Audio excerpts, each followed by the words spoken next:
Joining us for another episode of our Faces of Mass Golf series. I'm delighted to be joined by Mary Gale, the club owner at Bedrock Golf Club, a 9-hole course in Rutland just outside of Worcester, and a longtime competitive golfer on the state level and a multi-time USGA qualifier as well. Mary, thank you so much for joining us, and on behalf of Mass Golf, we hope you and those close to you are staying safe right now. Thank you, and it's an honor to be here, and same to you. As hope everyone is well. Yeah, absolutely. So being from the Worcester area, obviously there's tons of great history, whether it's the first Ryder Cup being held at Worcester Country Club, there's several pro events that are held over the year at Pleasant Valley, just outside of Worcester over the years. But Mary, like all good stories, let's start from the beginning for you. You were one of 7 children, I believe you were telling me. And Six. Yeah. How did golf come into your life to the point where you're able to play at the highest level and even own your own golf course? Well, my father was a doctor, but he was an avid golfer. And I have 4 older brothers, and he just started one by one, getting us all on the golf course. And I think I was around 12 or something, and I had been active in sports. And he says, "Okay, time for golf." And I said, "Golf?" And he goes, "Yeah, you're gonna like golf." So that was the beginning. What's your earliest memory? Do you know the first course you went on to, or any of those kind of? We grew up playing at Wachusett in West Boylston, and I played a lot of the Worcester County events. That's a local group, and that's really where I got started, and then gradually got into the state events. Right. And there's a lot of history of Worcester events. I mean, in the camaraderie around there. What have you noticed over time about just how that kind of region embraces golf, and what's that kind of like? What's that been like for you? Yeah, it's very, very active on all levels. Like you said, we've had the tour was at PV, we had the Open at Worcester, and yet we have a lot of like the Worcester County Association, and so golf is a big part of the area. Quite a few golf courses, and it's just I think it's a big part of the area. Mm-hmm. And for you getting into competitive golf, you went on to play in college, if I have that correct. Yes. Yeah. And what was that like growing up playing competitively? Well, I went to Rawlins in Florida, Mm-hmm. and I played a little bit my first few years. I still was pretty much a rookie at that time, but gradually so I was playing some of the matches, and there were some great players on our team, really great. Hollis Stacy, who went on to win, I think, 3 US Opens. She was a freshman when I was a senior. So I think that really kind of kick-started me into bigger events. Yeah, absolutely. And now your family, as I understand, your siblings have owned Bedrock for quite some time. Can you tell us a little bit about how that came about? Sure. My brother Joe Carr was on the tour for quite a while and came back to be a head pro at Holden. And then he found this parcel of land out in Rutland where there was 2 men who were in their spare time designing a golf course. And my brother and 2 friends got together and purchased the land and completed the golf course, and they opened in 1992. And I would say about, lose track of time, maybe 8 years ago or something, the Carr family took it over, and now my brother Joe, and my sister Patricia and I are involved in running it on a day-to-day basis. And what's your sort of role in terms of what you do on a day-to-day basis on the course? I do all the finance. I do it mostly from my home office. And then I'll go out and help with the ladies league, or if there's an event. And then I get out and play usually on Saturday mornings with a group. We have a great group that plays the sweeps every Saturday. So that's fun. Right. And tell us a little bit about the course for people who haven't gotten to experience it. A 9-hole course. Obviously, anything in Worcester is going to have hills in very scenic areas. So, for people who haven't been there, what would you describe the course as, and what people might see when they do go out to play?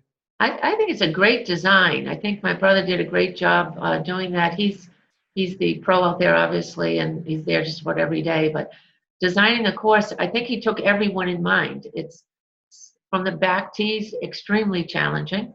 But we go all the way up to a forward tee where we have beginners playing. We have a ladies league where, anyone can play the course. And I think that's what makes it very special, is because of the 5 sets of tees. I find it challenging for me, very challenging. I have to play well to get near par, and always enjoy it though. Always enjoy it. And we had a great superintendent. I always say to everyone, I think our greens are some of the best in the area, and I believe it. So, but it's a very inviting place too. Yeah, no, that's a great point. And obviously, we've all been in the midst of COVID-19. How has the course been able to respond to that with the different restrictions? Whether it's the carts that were recently just allowed to come back, or separated tee times because you only have so many places to put golfers out there. How have you guys been able to manage this over the last few months? It's been very challenging. I'm sure all golf courses will say the same, but very challenging. We're trying to adhere to the policies, and kudos to the Mass Golf and the Mass Alliance to get these courses open. Jesse and Mike and Elaine and Don, they all did a great job on that. So we were thrilled to get the course open to start, even though it was just walkers. We have probably over 50% walk anyway. So we got it open, and then we got carts back for the those with some of the disabilities. So we picked up a few more there. Very limited staff. So my sister Patricia and I and Joe, we were out there quite a bit until we can expand a little bit. But and it was great when they finally opened up the carts for everyone, because some people are saying, I'm not used to walking that far. So it's we're gradually getting there. We had our first event. We had postponed it, hoping to get more availability for carts, and had a great turnout, and the weather was great. So everyone was just thrilled to get back on the course and play. And it'll be even better when we can open the clubhouse. But hopefully that's coming soon.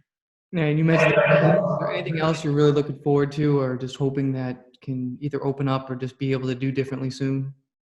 Yeah, for one thing, I'd like to open the putting green. That's boggles my mind a little bit, but get the putting green open, get the clubhouse open, get our events back, because normally there's a dinner. We would have had a full cookout over the weekend, which we couldn't do. So that will be great. Hopefully our outings will be back. Our league should be starting soon.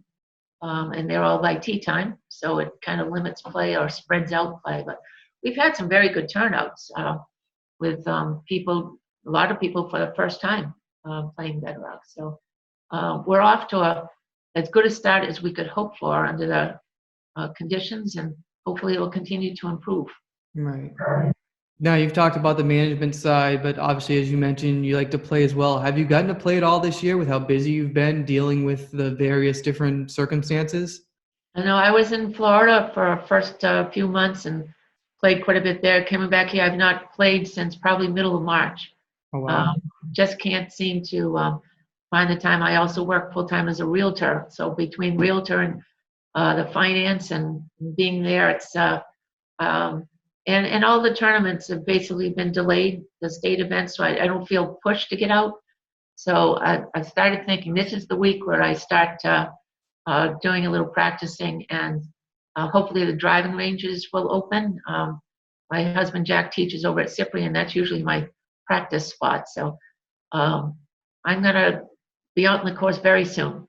Good. Well, I hope you get to that soon. But also, mentioned playing. We wanted to talk a little bit about some of the competitive history you've had over the years. You've been a mainstay on a lot of these regional teams, whether it's the Griscom Cup, the Endicott Cup, Tri-State, whatever you want to call it. You've also won the Mass Senior twice, the Mass Amateur once, plus wins in the Baker Trophy, Kai's Cup. But I know one memory that stands out is getting to play in the 1984 U.S. Women's Open at Salem. That's got to be up there in terms of just accomplishments. Just one, to be in the tournament, and two, to play in your home state. Can you just describe what you remember from that? It's sometimes I still can't believe I did it, to actually think that I played the U.S. Open. But what an incredible experience. And at the time, there weren't many qualifiers. A group of us went to New York as the closest qualifier. And I got into a playoff for the last spot and managed to get in. And all the way home, I go, I just can't believe this. And then getting to the course and seeing the names on the lockers, and I'm saying, am I really supposed to be here? But what an incredible, incredible experience. I didn't make the cut. I played okay. I think I was like an 82-78, so respectable. But really, I look back on it and still kind of surprised. But great experience. Yeah. You remember who you got to play with back then, or just anybody you got to run into that you'd heard about but never really seen in person?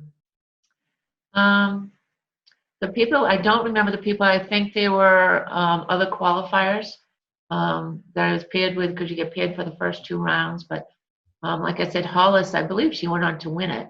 From college, she was there, and Donna Capone is a very good friend of my brother's, and she was there. And but like the names on the lockers, I'm thinking, wow, all of the top names were there.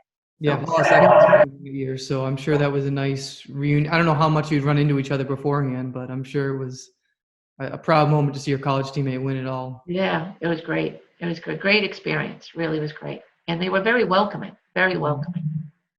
And to play that in your home state, did you have a nice kind of entourage or crowd there for you? Yeah, we were. The family was there, and it was great. It was. I tell you, when they called my name on the first tee, I was glad I made contact. So it got out there in the fairway, and it went pretty good. So it was great. Yeah, it was exciting for all of us. Yeah, that first drive is always the toughest, isn't it? Yeah. But you can say that now. You'd be like, I've made that first drive in the U.S. Open. It doesn't get much pressure filled than that. Yeah, it's a good point, because sometimes when I get nervous in a tournament, I say, "Look, you played the U.S. Open. You can play this one." No, that's great. Coming out of college, I mean, even before that, you were playing in competitive events. You were on the LPGA Tour once. Played at Ferncroft, also another home event. What helped you make that decision after college to go on and go play at that level, or at least try to play at that level? Like I said, I think playing at college really piqued my interest to play more. When I came home from college, my husband, Jack Gale, had come to work for my brother as the assistant pro, and that's where I met him. And we were married the following year. And he is a golf pro, and my brother's a golf pro, and I'm working at the course. And the college competition really piqued my interest. So it was like from there on, it was I loved the competition of getting in, meeting a lot of wonderful people, and I like to play under pressure and put myself in that position and see what happens. Mm-hmm. That's not easy too. A lot of people will say it's more enjoyable when they're not under pressure. So you seem to embrace that, or at least in the past you've embraced that. So Yeah. that's kind of, I guess, defines a competitive golfer. No, that's great. But you mentioned golf sort of runs in the family, and I mean you've had your brother caddy for you in the past. And I know one of the things you're really proud of, though, in more modern era, is that you've gotten to win the mother-son tournament multiple times on the mass golf level, playing with Daniel and Michael. Michael, yeah. Right. Oh yeah, you picked up on that. That's has to be one of my favorites. It's to go out and play, and a lot of times I'll play with both my twin sons, and they'll put a spotter in the group, and it's great because here they are competing against each other, but we're all rooting for each other as well. Mhm. And I'll just tell you about last year. It was so exciting because Dan doesn't get to play much. He's a very devoted husband and father, and he's hardworking at his job, and but he's great talent. So we get started out, I think it was Red Tail, and we bogeyed the first 5 holes. And I'm saying, okay, stay upbeat, to myself, and try to keep Dan upbeat. We're going to have a great day together. And then the next 9 holes, we go 5 under. And we shoot even par, and we come in and win by 1. And so it was just so incredibly exciting. And he actually took the lead over Mike with that one, 10 for Dan and now 9 for Mike. So Yeah. But it was a great day, and it's just a tournament. Playing with your son, it's just one of my favorites for sure. Did you introduce them to the game the same way that your dad was able to bring you into the game? Like, how did that whole conversation go? Or were they just interested in it naturally? Oh yeah, we had them out on the putting green early. They all had those short putters, and I'd go take them out to play, and I'd just take a wedge or something and a putter, and I'd hit and they'd hit, and we'd get a couple holes in, and gradually they just took a liking to it. Mm-hmm. And just to run through real quickly, so the years that you've won, I was looking up last night, at least the first, this is just the first division now. There's obviously a lot of second and third divisions over the year, but 98, 99, 2000, 2001, 2002, 2005, 2006, 2008, 2012, 2016, and then last year, 2019. So Yeah. that's quite an accomplishment by the Yeah. Gale clan, if you will. Oh, thanks. The one thing was that with Mike, I forgot what year it was, he was Division Two, Mhm. and we actually had the lowest score of all the divisions. And so from there on, they actually made it the lowest score of any group is the overall champion. But that was pretty exciting.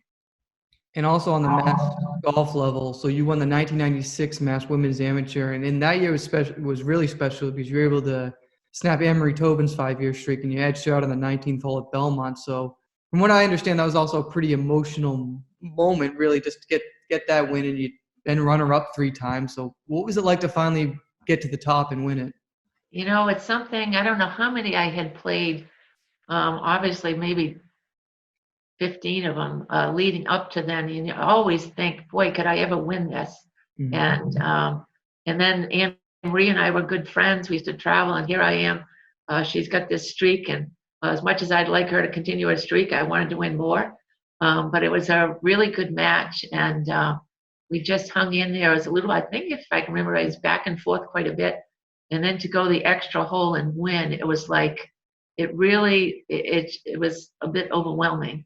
But it was great. It was a thrill to finally win. So, what do you remember about some of the people you were able to play with over time, and some of the great names who had been winners of these events in the past? Yeah, like I said, Anne Marie, she was really a top player for so many years, and Natalie Quinlan and Tara.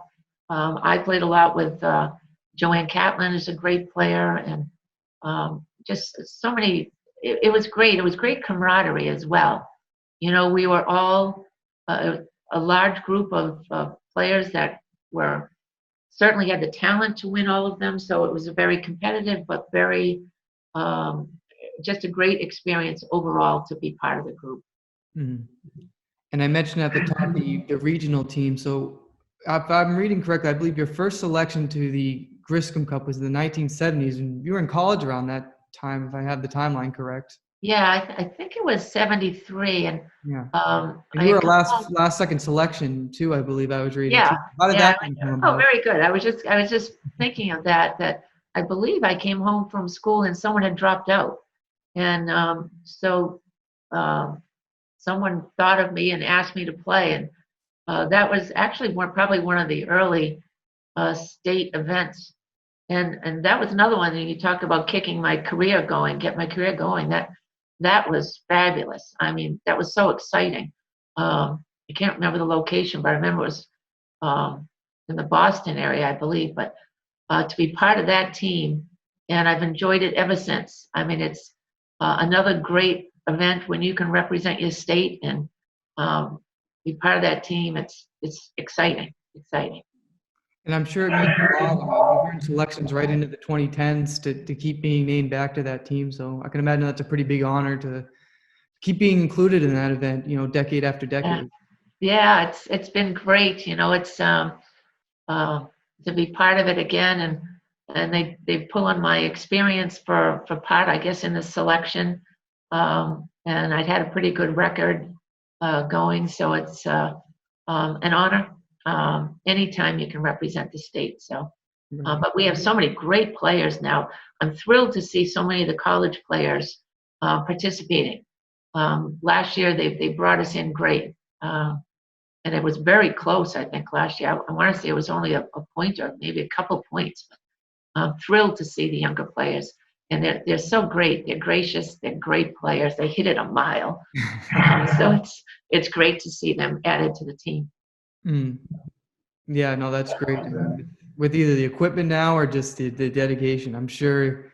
Is that the biggest difference that you've seen with the players from back then to back to now, just how far in general they can hit the ball? Oh, yeah. I'm just amazed. And I mean, they work at it. You know, they're playing in college, and The college competition is huge now, and they play a lot of the USGA, and so it's probably just a combination. And maybe as I've gotten shorter, they've gotten longer, so it appears even longer. Yeah, maybe. So, COVID-19 is obviously affecting everything when it comes to events this year. And I know you've been big on USGA qualifiers over the years. So what was sort of your reaction when the USGA announced the cancellation of pretty much everything except the 2 US Opens and the 2 US Amateurs? Does that change any plans for you going forward this year? Yeah, I'm starting to cut back a little bit. I was going to try the U.S. Seniors another time, but um, I understand they're in a tough situation. It takes a while to plan these events. You can't, um, you don't want to get everyone all set and then cancel the last minute. So I think they thought it through, and I think they did what made sense to them. And it's unfortunate we don't know where we're going to be with this whole virus thing in August. Hopefully we're back to some kind of normal, but I respect their decision, and hopefully we'll be back next year. Right.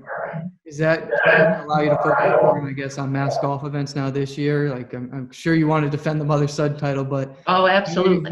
you've won these other women's championships over the years. So, are you planning to be in those this time around? Yeah, the Baker, which is usually our kickoff in June, is now moved to September, and I'm planning to play that. Um, and I'll probably play the Endicott. I'm not sure on the state am. It's at Essex, which is extremely tempting, but it is quite a long stretch of golf in a short period of time, and it's walking only. So I'll have to see how my stamina is doing by deadline time. But I love match play. I think it's great, and I'd like to play that. So I'll play that. I'll play the Endicott. There are a few member days I might like to play, and may get back to I don't know if they're still doing the Pro Lady. That would be fun to do again. But we'll see as I say, as things open, the reopening of golf, we'll see what's available. But Is there anything that you've always wanted to play that maybe this year that there's a potential opening, assuming that event is still happening? no, I think my uh, I guess the number of the types of tournaments, the levels of tournaments, I think I've reached my peak on those. And like I said, I like playing the sweeps on Saturday at Bedrock. So I'm not into I don't think I'm into the traveling across country and whatever, except there's a group of us that do the U.S. Seniors. And it's one time we rented a house, and we had a great time. So Right. it's part camaraderie, but that level of competition is definitely exciting and tempting. Right. Well, it's interesting you mentioned that group because I was looking up, back a couple years ago, 2018, one of your fellow Bedrock members, Chris Henderson, qualified for her first USGA event. That Yes, was the senior AM, and I believe Joanne Catlin also, she's a Central Mass person, also got in there too. So, yeah, is it that sort of that pride and camaraderie when you can see other people get to that level and get to the absolutely. first time? Absolutely. We all root for each other to get to those qualifiers and to get in. It's thrilling when you come in, the others have gotten in as well. But whether I get in or I don't get in, I was thrilled for Chris. Mm-hmm. Chris has worked so hard on her game, and to get to that level so quickly, major kudos to Chris. Right. And Joanne is a competitor too. She's great. Mm-hmm. And is it still exhilarating for you when you get to qualify for a USGA event, even though you've played in so many of them over the years? Oh, absolutely. Yeah, it's like I said, I think probably I'll try the U.S. Senior. Well, we'll see how it is next year. We're not going to have it this year. I would have tried this year, but I don't do the others anymore. It's just the competition, I think, is a little bit, courses are set up pretty long, and so there's plenty to play in around the state. The state has a huge variety of tournaments. Actually, speaking with Joanne Catlin, we're playing a team event at Townsend. So hopefully they're going to have that. So there's so much to play in around here, and it's about as much as my time will allow anyway. Mm-hmm. I guess a better way to ask the earlier question is, with this year, is there any sort of golf pilgrimage you're hoping to make one day that you haven't gotten the chance to either play or just go and visit?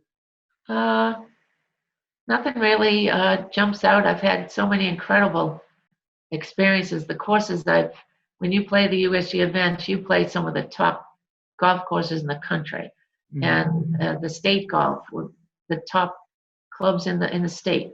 It's I've had incredible opportunities, and truly privileged to have been part of all of it. All right. Mary Gale, this has been great. One last thing just to wrap up, I'm curious, what's your favorite thing to do when you're not on the golf course? And that includes playing and working, because I know you're busy doing both. Yeah. Well, with little time we do have here, obviously my husband Jack and I have loved time with our children, and our grandson, Max, he's 8 years old, and just an absolute joy to be with. We had a social distancing cookout a few weeks ago, and all three sons and my daughter-in-law Lucy and Max, and we had a great time. So that's probably my favorite. Funny enough, I've been out in my garden a couple of times in the last month, which hasn't happened in a while, but that's about it. And that's great. It's good variety with the golf, the work, and the kids, and socializing with friends. Once we can do that again, that will be great. Have they put a club in his hands yet? Yes. Yep. He's into all sports. My son has gotten in. You run the gamut of the sports, but I think he's starting to take a liking to golf. He came out and watched me play one of the rounds, and then my husband got an award, so we went to that dinner and he saw all these golfers, and so I think and my son Dan, like I said, is so good that we're trying to be patient, not push it on him, so I want him to like it on his own, and hopefully he will. Yeah, well, we hope to see you on the competitive stage one day, so that would be great. That would be great. That would be great. Great. Mary Gale at Bedrock Golf Club, thank you so much for joining us. And again, stay safe, and we really appreciate you joining us. And we hope that you get out there and play as the summer gets, or as, I should say, the weather gets so much better day by day. Yes, yes. And thank you so much for this invitation. It's like, me? Okay. Thank you so much. I really appreciate it. And you stay well as well.